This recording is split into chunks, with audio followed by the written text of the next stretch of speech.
can hear and see me. I'm so happy about that. Okay, do you guys all have a copy of the source sheet?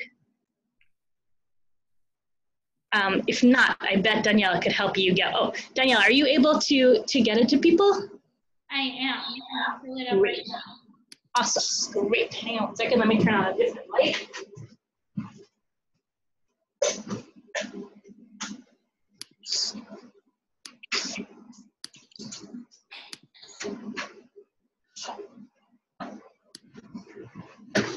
All right, great.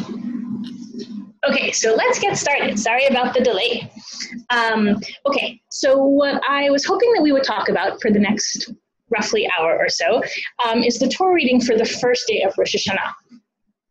The Gemara actually tells us that back when Rosh Hashanah was only one day, the Torah reading was chapter 21 of Breshit, which is now what we read on the first day of Rosh Hashanah. And once Rosh Hashanah became a two-day holiday, we added on the next chapter of Breshit, which is about Akedah Yitzchak. But the central reading of Rosh Hashanah was always intended to be the birth of Yitzchak and the sending away of Yishmael. So I thought that in order for us to kind of think more deeply about why it is that we read the story of the birth of Yitzchak and the sending away of Yishmael, we might start a little bit earlier in Breshit with source number 1 on the source sheet, which is Perek Tet Zayin, chapter 16, which is really the birth of Yishmael, and that will kind of form the backstory to chapter 21. So if you can look at source number 1, you'll see that. I will look at the chats to see if. Okay, great. All right, so if you look at source number 1, which is chapter 16, the story begins, V'sarai eshet Avram lo yalda lo, v'la shivcha mitzrit u'shema Hagar. Right, it almost seems like the pasuk has two non sequiturs. Right, we're told that Sarai, Avram's wife, had not had any children, and also at this point in time, their names are still Sarai and Avram. Shortly, their names will be changed. Sarai will be changed to Sarah, and Avram will be changed to Avraham. But in chapter 16, they're still Sarai and Avram. And we're told that Sarai, Avram's wife, has not had any children, and also that she has an Egyptian maid named Hagar. And at first, they seem to be two facts that don't have that much to do with one another. But in verse 2, they already become, it's clear why they're put together. In verse 2, we're told, Vatomer Sarai el Avram, Hinena atzarani Hashem miledet, bona el shivchati, ulai ibane mimena. So Sarai says to Avram, God has prevented me from conceiving. Please come to my maid. Perhaps I will be built up through her. And we're told that Avram listens to Sarai's voice.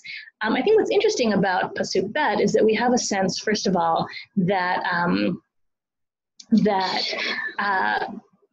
Sarai sees her inability to have children as being kind of a directly a result of God's intention, right? She says, God has prevented me from having a child, right? It's not happenstance, right?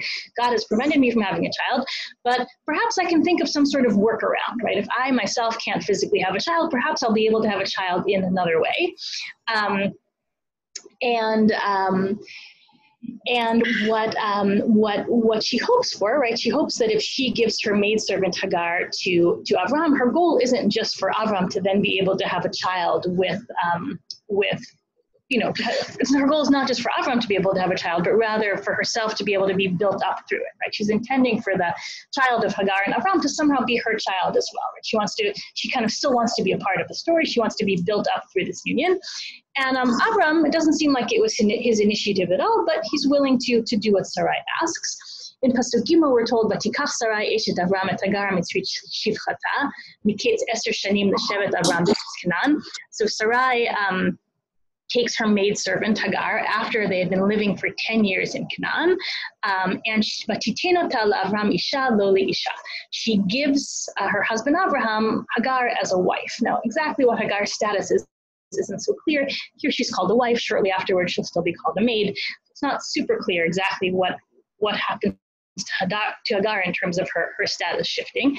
But what is clear in the verse is that it's totally Sarai's initiative, right? If you look at the verbs are all Sarai acting, right? It's she, Vatikach, she's the one who takes Hagar, Vatitain, she's the one who gives Hagar to Avram. So it seems like it is both her plan and also her kind of activation of the plan. Pasuk Dalet always strikes me as being a little bit sad, right? We're told, Vayavo el Hagar vatahar. Abraham comes to Hagar and Hagar conceives, right? It happens so quickly here, right? It almost seems instantaneous, right? He's with Hagar and Hagar is already pregnant, right? And you know, we know that Sarai, from the very first time that we were introduced to Sarai at the end of Parshat Noah, right? We know that Sarai is always defined as being unable to have children, right? It's been a struggle for her for years and years and years. And Hagar, you know, it seems to be not a struggle at all. The moment Abraham is with her, she conceives. And then we're told in the second part of verse 4, Vatera ki harata vatekal virta beineha. When Hagar realizes that she becomes pregnant, her mistress is lowered in her eyes. And I think it's interesting to think about why that would be, right? Is it that she feels as if maybe there's something wrong with Sarai and that's why Sarai wasn't able to get pregnant? Was it that kind of the way that status was determined at the time? Was it if a woman couldn't have children, she was thought of as kind of being less important? And so once Hagar now is pregnant, she feels herself to be more important relative to Sarai. Either way, she begins to disrespect Sarai. And in verse 5, we're told Sarai turns to her husband Avram and she says, Chamasi alecha, my anger, my wrong is upon you. Anochi natati shifchati bechekecha, I gave you my maidservant into your bosom. Vatera ki harata, and when she saw that she had conceived, vaikal beineha, I became lesser or lighter in her eyes. Yishpot Hashem beini ubeinecha, may God judge between us. Now, this pasuk always seems very interesting, right? Because it would make sense that Hagar would be angry it would make sense that Sarai would be angry at Hagar for disrespecting her. But instead of Sarai turning to Hagar and saying, I'm so angry at you, why are you disrespecting me? Instead, Sarai turns to Avram and says, you know, this wrong is really upon you. It's really all your fault. And it's a little tricky to understand exactly why it is that Sarai is so angry at Avram because of what Hagar is doing. So if you turn sort of quickly to source number 2, which I don't know, Danielle, if you're able to sort of scroll down for people, but if you look at source number 2 on the page, yeah, exactly. This is a midrash from Breshit Rabbah, and the midrash tries to explain why is it that Sarai is convinced that it's Avram's fault, right? That he's the one who's wronging her. So there are 2 opinions here. The first one we're told is Vatomer Sarai al Ram Chamasi alecha v'gomer. Rabbi Yudan b'shem Rabbi Yudah said the following thing: Chomseni at bidvarim. You, Avram, are wronging me with words. Lama, right? How is it that you're wronging me with words? Shata shomea bizyoni v'shotek. You hear her humiliating me and you are silent, right? So basically what Sarai is accusing Avram of is of not intervening, right?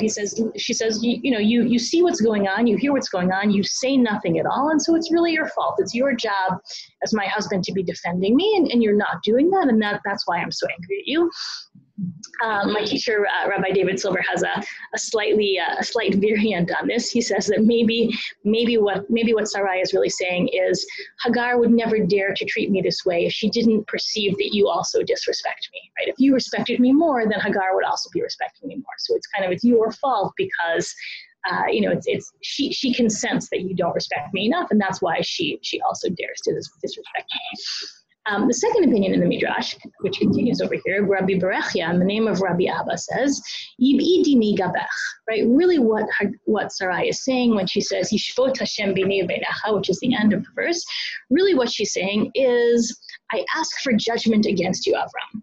And then Rabbi Berechia presents a parable of two people in prison that he uses as an illustration of why it is that Sarai is so angry at Avram. He says, it's like 2 prisoners, shahayu chavushim bebeit ha'asurim, they're held captive in jail. Nimtza hamelech over, one day the king was passing by. Amar lechad, one of the prisoners says, Tavo adiki didi, execute judgment for me.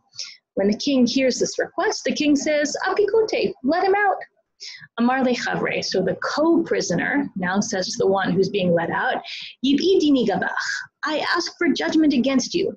Ilu amarta tavo adiki didan, if when the king had come by you had said, execute judgment for us, kimad apkech ken apki, the same way that you were released, I would also be released. V'chadud amart tavo adiki didi, but because you just said, execute judgment for me, l'cha apik v'li lo apik, they let you out and they didn't let me out. right? So basically what the prisoner is saying is, this is your fault because you weren't thinking about me. You were only thinking about yourself. If only you could have just as easily asked for both of us to be freed, and then we would both be freed. But because you only asked for yourself, now I'm still stuck in prison and you're not. Rabbi Brechia explains, how does this fit with the story of Avram and Sarah? Rabbi Brechia says, well, really what Sarai is saying to Avram is, Kach ilo amarta ochim anu aririm, kima diyahavlach ken yahavli. Right, so Sarai basically says to Avram, when God said to you, Al tira Avram anochi magen lecha scharcha harbe ma'od, right? After the war of the 4 kings and the 5 kings, God says to Avram, don't fear, Avraham, you will have great reward. And Avram responded to God and said, Hashem Elokim matitein li v'anochi holech ariri. God, what can you possibly give me given that I am childless? Sarai says to him, instead of saying, I am childless, anochi holech ariri, you should have said, holchim anu aririm, we are childless. Because God responds to Avram and God says, oh, no, Avram, you will have a child that will come from your own body. And Sarai says, if you hadn't only been thinking about yourself, if you hadn't only been saying, I am childless, if you had said, we are childless, then in the same way that God granted you a child, God would have also granted me a child. But given that all you said to God in chapter 15 was, Anochi holech ariri, I am childless, you were given a child, right? You get to have a child with Hagar, and I don't. So it seems, according to Rabbi Brechi's opinion in the Midrash, the real source of Sarai's anger is not actually Hagar's disrespect, but it's the whole situation, right? Sarai is saying, Avram, this whole situation is really all your fault because you weren't thinking about me, right? You were just thinking entirely about yourself. You were only asking for yourself to be able to have a child. And that's why I'm stuck in this unfortunate position of needing to give you my maidservant in order to try to be built up through her. But if you had been thinking about me all along, you would have asked for a child for both of us, and then I myself could be having a child, and you would also be looking out for me now in this situation where Hagar is disrespecting me. But because you only think about yourself, that's why I'm in this really unfortunate situation. Now, if we turn back to chapter 16, right? So it's interesting to think about what it is that Sarai is hoping that Avram will say, right? She says to him, basically, I'm so upset. You have wronged me. As soon as I gave you my maidservant, and as soon as she realized she had conceived, she began to disrespect me. May God judge between us. It seems as if she's hoping to get Avraham to be a part of the story, right? She wants Avram to step in and do something, right? Either to reassure her that her status as his wife is secure, or to intervene and smooth things over with Hagar. It seems like she wants him to do something, right? That's why she says, my wrong is upon you. And Avram doesn't really seem to get it, right? Avram's response in verse 6 is, he says, Vayomer Avram al Sarai, hinei shifchatech biadech. Look, she's your maid. She's under your control. Do whatever you want to her, right? Which is actually not only not something that it seems like Sarai wants to hear, but it's kind of a very chilling way for Avram to be referring to the mother of his unborn child, right? He knows that Sarai is really angry. He knows that she has a lot of power over Hagar. And he basically says, yeah, do whatever you want to her, right? It's up to you, do whatever you want. And sure enough, we're told, Vata'aneha Sarai afflicts her or abuses her, Vativrach mipaneha. So much so that Hagar runs away. So it's not a great verse for either one of our ancestors here, right? Sarai, the idea of abusing a pregnant woman is not a great thing, but also Abraham's kind of very offhand sort of suggestion of do whatever you want also doesn't seem very good over here. Hagar runs away, and we're told in verse 7, Vayimtsa'a malach Hashem al ein hamayim bamidbar, an angel of God finds Hagar by a spring of water or a fountain of water in the wilderness near Shur. And in verse 8, the angel says to her, Hagar shivchat Sarai, emi zebat va'ana telechi. Hagar, maidservant of Sarai, where are you coming from and where are you going? Which is actually a deep question, right? Where are you coming from and where are you going it's a real question about kind of what's your plan for yourself. I believe we had a Joppa conference a number of years ago where this was our motto, our theme, right? Where are you coming from and where are you going? And Hagar's answer to the question is really quite sad, right? Hagar responds and says, "Vatomer mipnei Sarai gvirti anochi borachat." I'm running away from my mistress Sarai. Hagar is basically saying, I don't have a plan. I have no idea where I'm going. All I know is that I had to leave where I was because it was so bad. That, right? I'm leaving. I'm running away from my mistress Sarai, and I'm pregnant. I'm alone in the wilderness, and I don't have any idea what I'm doing next.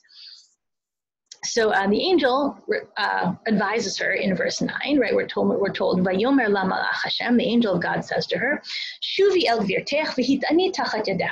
Go back to your mistress and continue to be afflicted or abused by her. Hagar does not find that to be a compelling suggestion. And she doesn't say anything at all. And so in verse 10, the angel starts up again and says, Vayomer la malach Hashem, harba arbet zarech v'lo yisafer merov. The angel says to her, I will greatly increase your descendants. You won't be able to count them. There'll be so many. And even that doesn't seem sufficient to get Hagar to go back. So she is silent. She doesn't respond. In verse 11, the angel begins speaking for the third time. He says, Vayomer la malach Hashem, Hinach hara v'yoladet bein. You're pregnant. You'll give birth to a boy. V'karat shemo Yishmael, and you will call the boy Yishmael. Ki shema Hashem aloniach, because God has heard your affliction. God has heard your abuse. Your boy will be a wild man. His hand will be in everything. He'll dwell with all of his brothers. And this finally, something about the angel's last message to her in verses 11 and 12 is enough to get Hagar speaking. So in verse 13, we're told, Vatikra Shem Hashem Hadover Eleha Ata El Roi. Hagar names the God who speaks to her, you are the God who sees me. And I think this points to what about kind of the angel's last message is compelling for Hagar, right? When the angel just said, go back and suffer more abuse, Hagar kind of didn't really want to hear that. And even the promise of many descendants didn't seem to be enough to get her to respond. But I think when the angel says to her, God has heard your affliction, there's something about that's very compelling for Hagar, right? She says in response, right, you're the God who has seen me. Right? I thought I was invisible. I thought I was just being, I thought I had no power, that people could do whatever they wanted to me. But you God, you've heard my affliction, you've seen me, and so that's enough to convince Hagar to keep going. And we're told, Alkein karala be'er l'chai roi, hine bin kadeshu bin bared, right? So the spring of water at which Hagar has this encounter with the angel is called be'er l'chai roi after the encounter. And then we're told in verse 15, Hagar la'Avram ben, so apparently Hagar returns, right? Because by verse 15, Hagar is giving birth back in Abraham's household. She gives birth to a son. Vayikra Avram Shem beno asher yalda Hagar Yishmael. And Avram names the boy that Hagar has given birth to, he names the baby Yishmael.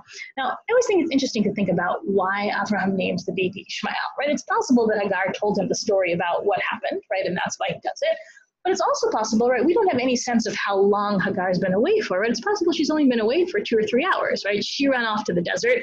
She had this encounter with the angel. The angel persuaded her to go back. And it's possible that Avram and Sarai didn't even realize that she had ever been missing, right? So she has had this kind of life-changing encounter. They potentially don't know about it. And so it could be that when Avram names the baby Yishmael, he's not naming the baby Yishmael because God has heard Hagar's affliction. He might be naming the baby Yishmael because God has heard his request, right? Avram's been pleading with God for a child, and now Avram has a child. So it might be that Yishmael is being named Yishmael because Avram says, oh, God is really listening to me. But we, reading the story, who know about the encounter with the angel, we know that the reason why the baby is called Yishmael is not really because God has listened to Avram, but rather because God has listened to Hagar's affliction. And then in verse 16, we're told of Avram ben Shmonim Shana v'Shesh Shanim Meledet Hagar et Yishmael Avram. Avram is 86 years old at this point. Right? If you remember what happens next in the story, 13 years go by, and Avraham God speaks to Avram and basically tells Avram 2 things, right? One, at this point, Avram is 99. God tells Avram, first of all, that he should circumcise himself and all the men of his household. And God also tells Avraham that he will have another child with Sarah. And Avram's response over there is very striking. Avram, if you remember, when God tells Avram that he'll have another child, Avram's response is, Lu Yishmael yichyeh lefanecha. Avram says basically, I don't need another child. Would the Yishmael live before you? I have my beloved son Yishmael. I have no need for any other children. And God's response is basically, okay, you have Yishmael, and he will also be a great nation. But the child that you have that will be the covenantal child is the child that you have with your wife Sarah. Avram laughs when he hears that Sarah will have a child, but God says no. So Sarah will give birth, next year at this time. And then, if you remember, at the beginning of Parshat Vayera, the Parsha begins with these three angels appearing to Avram. And it becomes clear that even though Avram has been given this kind of momentous news that Sarah will have a child, he hasn't actually told Sarah this news, because when the angel tells Avram, with Sarah listening at the tent, that Sarah will have a child in the upcoming year, Sarah laughs, right? It seems as if she's never heard this news before. But sure enough, at the beginning of chapter 21, this is source number 3 on our sheet, we're told, right, this is again the beginning of the Torah reading for the first day of Rosh HaShanah. The very first verse in chapter 21 is, V'Adonai pakad et Sarah ka'asher amar, vayas Adonai l'Sarah ka'asher diber. God remembered Sarah exactly as God had spoken, and God does for Sarah exactly as God says that God would do. God said, you'll have a child in the upcoming year, and sure enough, Sarah has a child. In verse 2, we're told, "Vatar vatelet Sarah la'Avram ben lezikunav lamoed asher diber oto Elohim." Sarah conceives and gives birth to a son for Abraham, exactly as God said that she would. In verse 3, we're told that Abraham names the baby Yitzchak. In verse 4, we're told that Abraham circumcises Yitzchak at 8 days old, exactly as God commanded him to. In verse 5, we're told Avram is 100 years old when Yitzchak is born. And verses 6 and 7 are basically Sarah's great joy at having a baby. We're told, "Vatomer Sarah tzachok asali Elohim kol hashomeh Yitzchak li." God has made laughter for me. Everybody who hears will laugh with me. Mi milel Avraham hinika banim Sarah. Whoever would have said about Abraham that Sarah would nurse his children, ki yaladati ben li zikuna, because in fact I've given birth to a child for Avram's old age. So it seems that there's a tremendous amount of joy. There are all these great midrashim about hinika banim Sarah. Why does it say in the plural form that Sarah will nurse children as opposed to a child? There are these great midrashim about how Sarah was able to nurse lots of children because people thought that maybe the baby wasn't really hers, and so to kind of prove that the baby had come from her body, she's able to nurse all these other children as well. At any rate, we're told in verse 8, their child Yitzchak grows up and is weaned, and Avram makes a big party on the day that Yitzchak is weaned.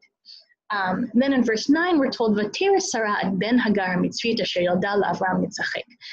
Sarah, either at the party or sometime afterwards, sees the son of Hagar doing something that the verse describes as mitzachek. Now, mitzachek is subject to a lot of rabbinic commentary, right? Could mean to laugh, could mean lots of other things. There's a midrash in Breshit Rabbah that gives many different possible understandings of what it is that Sarah sees Hagar's son doing.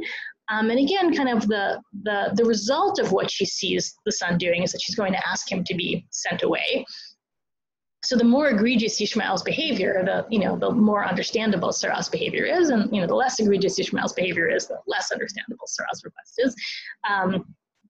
In the Midrash in Breshit Rabbah, Rabbi Akiva accuses Yishmael of some sort of like sexual assault or illicit sexual relationship.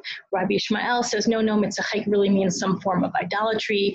Rabbi Elazar, the son of Rabbi Yossi HaGalili, says, no, mitzachek really is some form of murder, right? They see Yishmael as really committing very, very serious crimes. Shimon Bar Yochai says, no, mitzachek really just means to laugh. And, what was Yishmael doing? He was saying, why is everybody making such a big fuss about my baby brother being weaned? I'm the firstborn. I'm the one who really matters. At any rate, whether Sarah sees Yishmael committing, egregious crimes, or whether she just sees him kind of assuming that Yitzchak is less important than he is, either way, we're told in verse 10, "Vatomer la'Avram," she says to Avram, "Garesh ha'ama zot ve'et bana," cast out this maidservant and her son, "Ki lo yirash ben ha'ama zot im b'nei Yitzchak," because the son of this maidservant will not inherit with my son, with Yitzchak. Now, always think it's interesting to kind of compare Sarai's request over here in chapter 21 with her request in our first source in chapter 16. Remember, in our first source, when Hagar is disrespecting her, Sarai kind of points it out to Avram, but she doesn't give him any sort of clear instruction, right? What she said was, my wrong is upon you. My maidservant, as soon as she became pregnant, she started disrespecting me. May God judge between us. So Sarai revealed that she was very upset, but she doesn't actually give Avram clear instructions about what she wants him to do to make it better. Whereas here, she's super clear, right? She says, this is what I want you to do. Garish hamazot vetbana, send out this maidservant and her son, because he will not inherit with my son, with Yitzchak. So she's leaving no ambiguity. She makes it entirely clear what she wants Avram to do.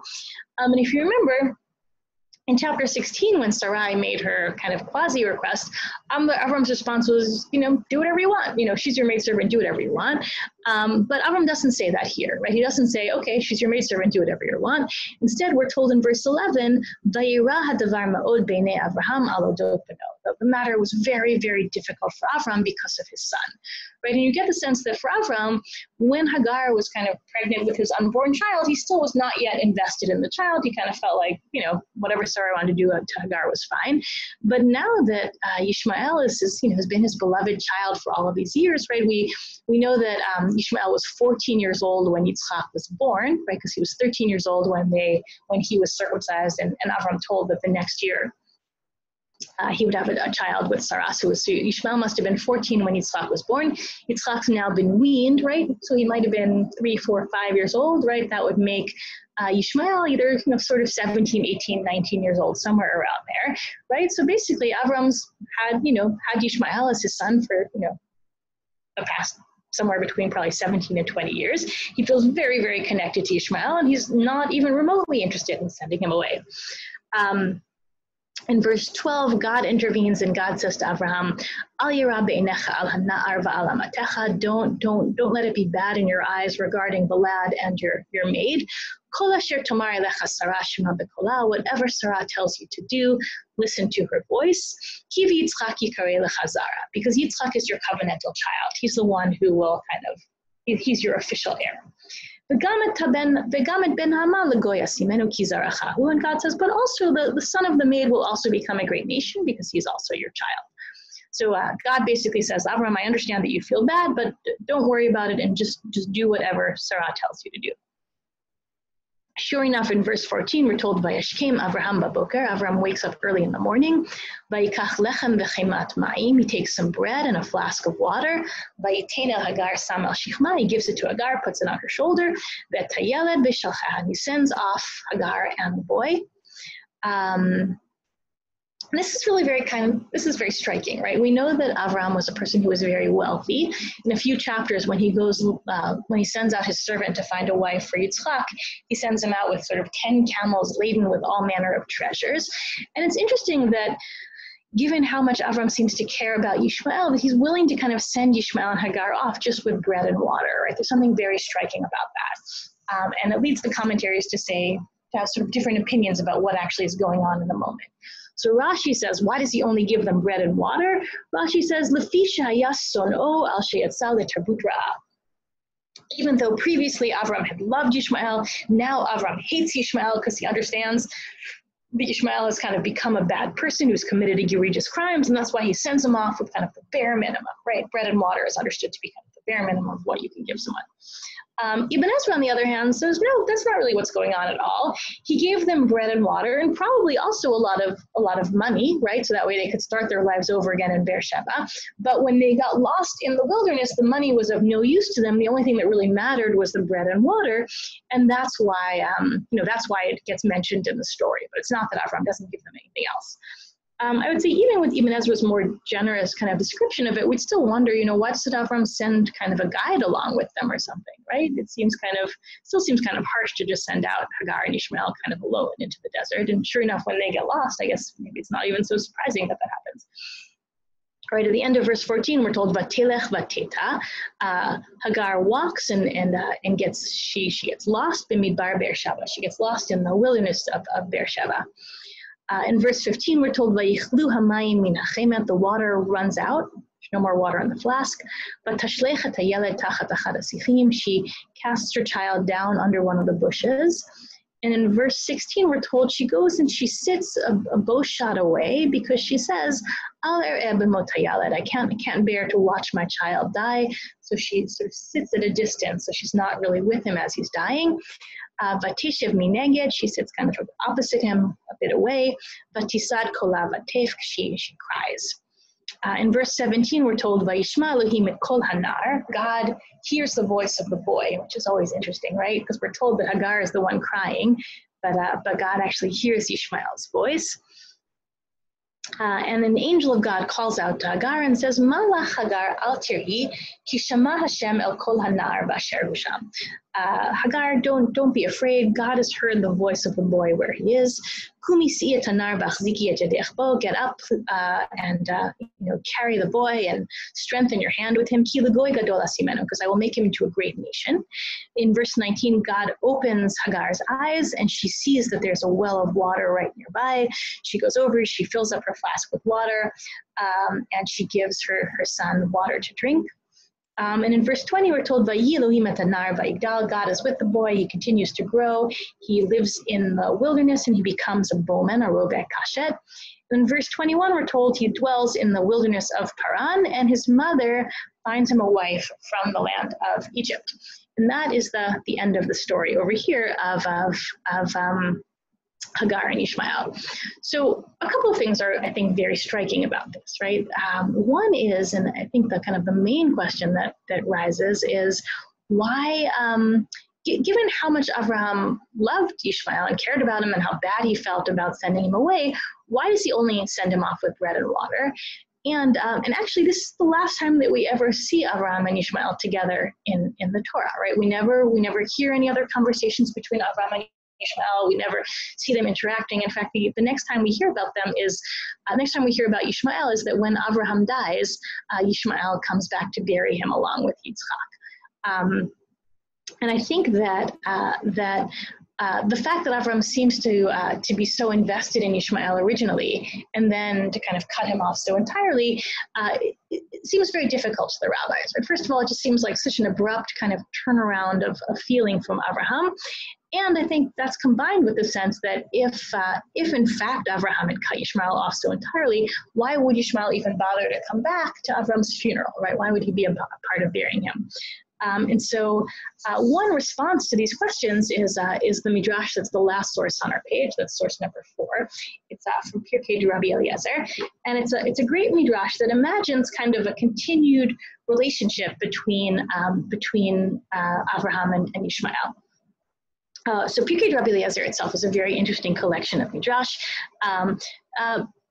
People think that it was put together probably in the early 9th century or so, and most likely it was put together in a country that was under Muslim control, because there are periodic references to either Muslim names or events within Muslim history. So if you look at source number 4, which is the Midrash over here, we're told. Sorry, just 1 second. We're told, Shalach Yishmael v'lakach lo isha mi benot Moab. So the Midrash imagines, right? I would say this Midrash is situated between verse 20 and between verse 21. In verse 20, we're told that Yishmael is living in the wilderness, and in verse 21, his mother finds him a wife from Egypt, and this is kind of in between those two verses, right? The first wife that Yishmael finds, he finds on his own, and she is a woman from the descendants of Moab, the daughters of Moab. And we're told, Lachar shalosh shanim halach Avraham lerot et Yishmael beno. 3 years go by, and Avraham decides to go and visit his son Yishmael. But as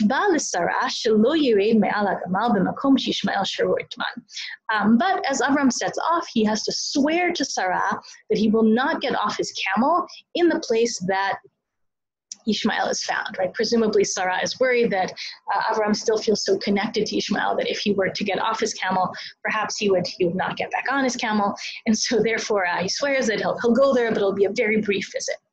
He gets to Yishmael's dwelling place in the middle of the day. And when he arrives, he finds Yishmael's first wife, the Moabite woman. Amar la heichanu Yishmael. So Avram asks his daughter-in-law, where is Yishmael? Amralo halachu v'imo lavi perot utmarim min hamidbar. She says, oh, he's not here right now. He and his mother went off to harvest some fruits and dates from the wilderness.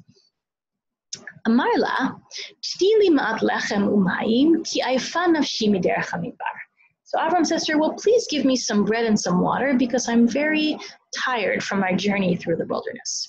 Amralo ein lechem v'lo mayim. She says back to him, well, there is no bread and there is no water. Amarla, okay, and it seems, I would say, that there is bread and water, right? She's just saying that because she doesn't want to share with him. And so he says back to her, Kishayavo Yishmael hagidi lo et hadvarim halalu. Okay, well, when Yishmael comes back, please give him the following message. Imrilo, say to him, Zaken echad me'eretz Canaan ba lerotcha. There was an elderly man from Canaan who came to see you. The Amar chalaf miftan beitcha she'ena tova lach. And the elderly man left the following message for Yishmael, which was basically change your doorpost or your threshold, right? Miftan is like the entryway to your home. Change it, she'ena tova lach, because it's not good for you. Right, that's his message. It's kind of in code, right? He doesn't say your father came to visit you. He says, tell Yishmael that an elderly man came to visit you, and he said you should change your doorpost. When Yishmael came back at the end of the day from his fruit harvesting, his wife gave him the message. Yishmael understood the code that Abraham was giving. Ushlacha. And he sends his wife away. He divorces her. Right? Apparently, the coded message was, an elderly man came from Canaan to see you. Right? That's obviously Abraham. And your doorpost isn't good. You should change it. That seems to be a reference to Yishmael's wife. Right? Your wife was kind of the keeper of your door. She's not good. You should get a new wife. Now, it's very interesting to me that Yishmael not only understands the code, but also is willing to accept his father's advice, right? Because you could easily imagine Yishmael saying, hey, Dad, you basically sent me off into the wilderness. I almost died there. You come to visit me. You don't even wait to see me. And the only thing you can tell me is that you don't like my wife, right? You could imagine Yishmael totally dismissing his father's opinion. But instead, he immediately kind of understands what his father is saying, and he's willing to act on the advice, right? He sends away his first wife, basically just because his father has told him to. Okay, so the Midrash continues. So now his mother goes and she finds him a wife. This time it's from her father's household. The second wife's name is Fatima. In some versions of this Midrash, the first wife is also given a name, and in those versions, the first wife's name is Aisha. Here, the second wife that we're told is Fatima. And this is probably the wife that the Midrash imagines is being spoken about in Pasuk Chaf Aleph in chapter 21, right? When we're told, "Vatikach lo imo isha me'eretz Mitzrayim." So here, his mother finds him a wife from her father's household from Egypt, and this wife's name is Fatima. And 3 more years go by. Halach Avram leroted Yishmael bino. So 3 more years go by, and Avram once again decides to go and visit his son Yishmael. He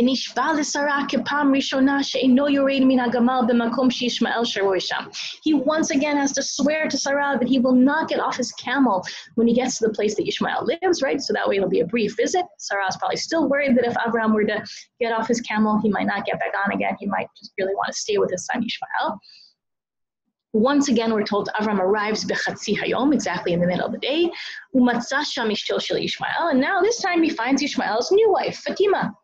The Amar la heichanu Yishmael. So Avram asks Fatima, well, where is Yishmael?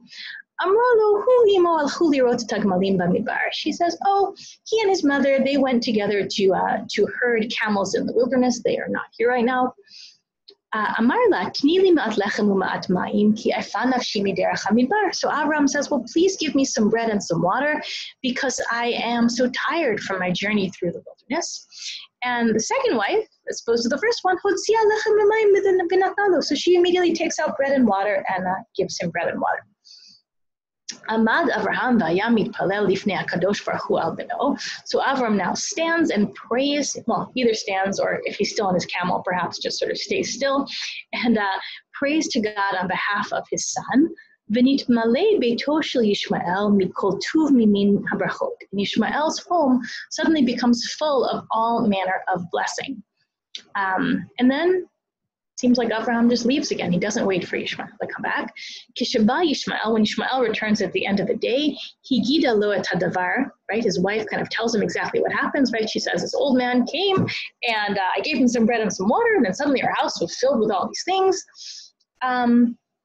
V'yada Yishmael she'ad achshav rachamei aviv alav. And Yishmael realizes that all along his father's mercies were upon him, as the verse says, kirachim av al banim. Just as the verse says, as a father has mercy on his children.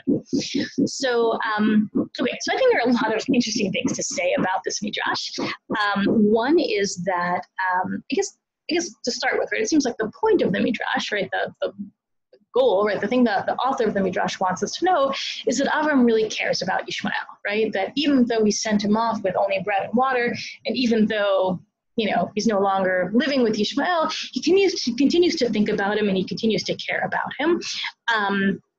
And Yishmael realizes this at the end of the midrash, that all along his father has been caring about him. And I think the way that the midrash kind of lets us know specifically that Avram cares about Yishmael is the midrash says Avram really cares about who Yishmael marries, right? And that's a good sign of kind of paternal love, because we know that the main way that we know that Avram loves Yitzchak is that Avram really cares about who Yitzchak marries, right? He sends out his servant to find a proper wife for Yitzchak. And in the same way that Avram really cares about who Yitzchak marries, he also really cares about who Yishmael marries, so much so that he even goes on his own to make sure that Yishmael is married to the proper person. Right, because it's interesting that both times when Avram goes for a visit, he gets there when Yishmael isn't home. So it could be that that's kind of just when he arrives. Or it could be that he's specifically choosing to arrive at a time when it's unlikely that Yishmael will be home, but it's likely that his wife will be home, because Abraham kind of wants to do a little bit of surveillance and find out kind of what kind of person she is.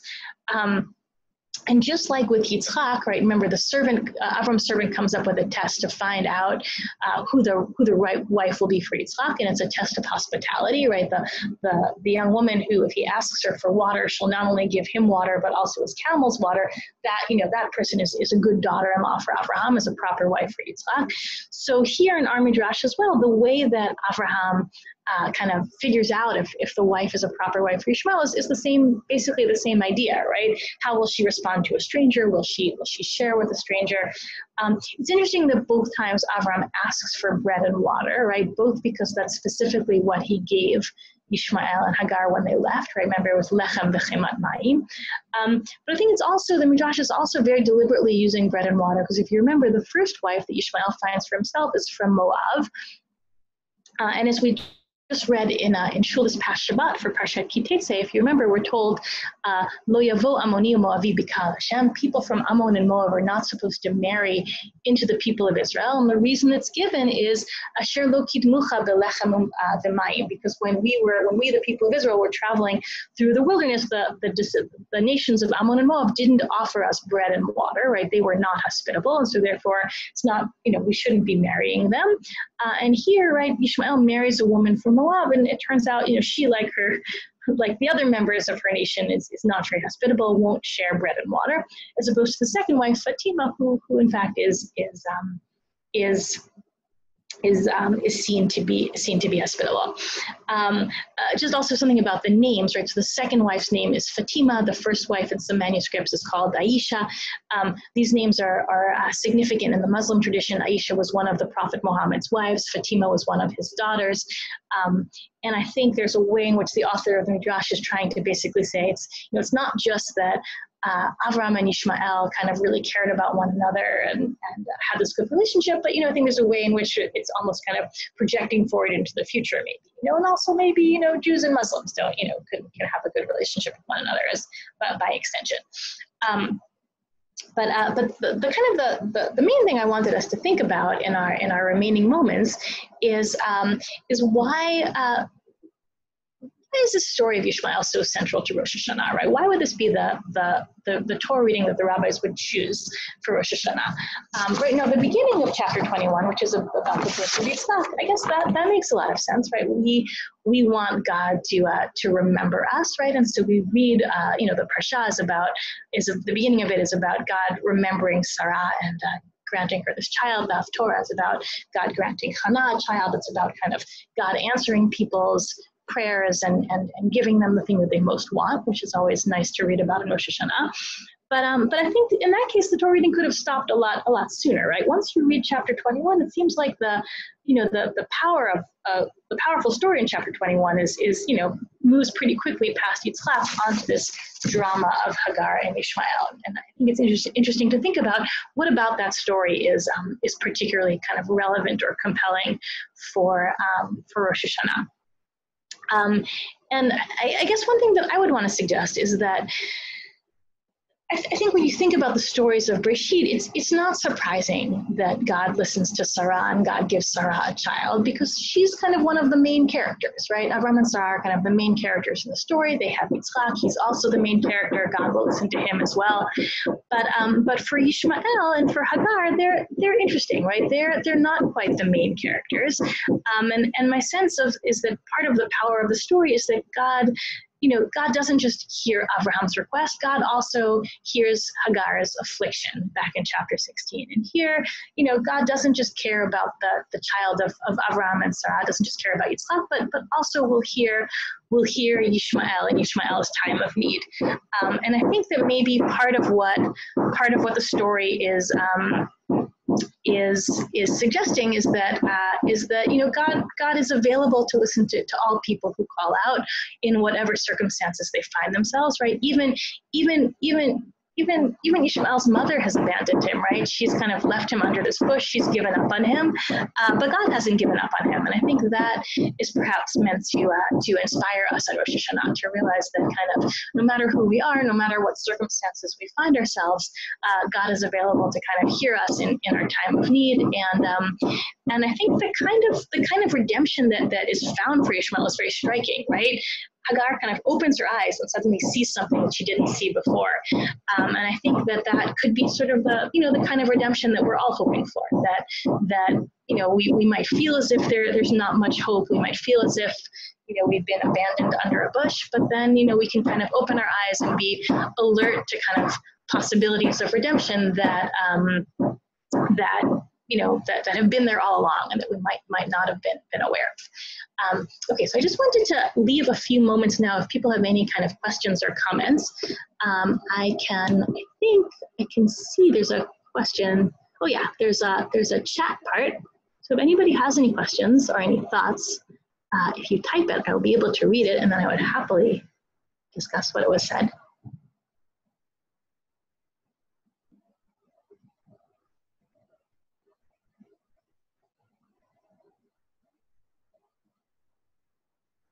I don't know.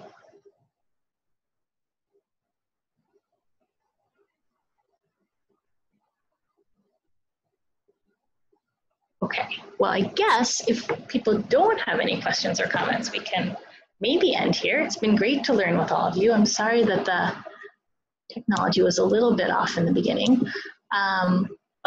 Okay, a side question. Both Avram and Sarah laugh when they hear the news about Yitzchak's birth. Why does Avram get a free pass, but Sarah is taken to task? That's a really great question. I've thought about that a lot. I've heard lots of several different very intriguing suggestions. Aviva Zornberg has a great reading of it where she says that God is basically saying to Sarai, it's okay to laugh. God isn't saying, why are you laughing, but is in an accusatory way, but basically saying to her, you can express your disbelief. Like I hear that as well.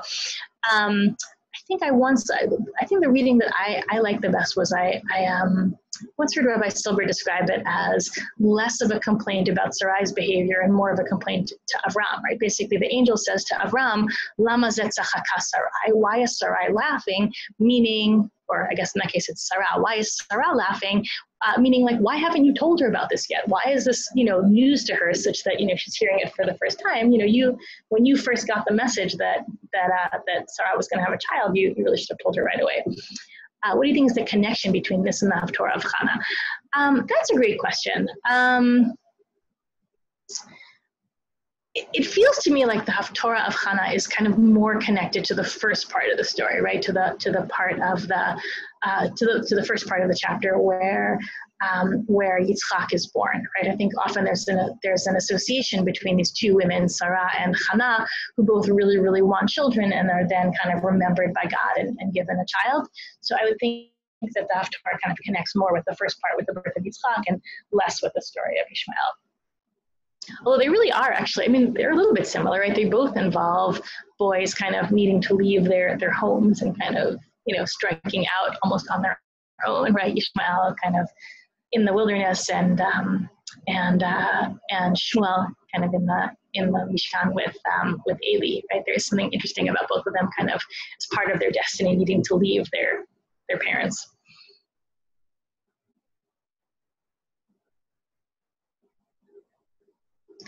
I don't see any other comments or questions. Okay, great. Thank you so much. It was really wonderful to learn with all of you. Have a Shana Tova. And I guess if you have any other thoughts, I included my email address at the top of the source sheet. So please feel free to write to me or reach out any other way. Okay, Shana Tova.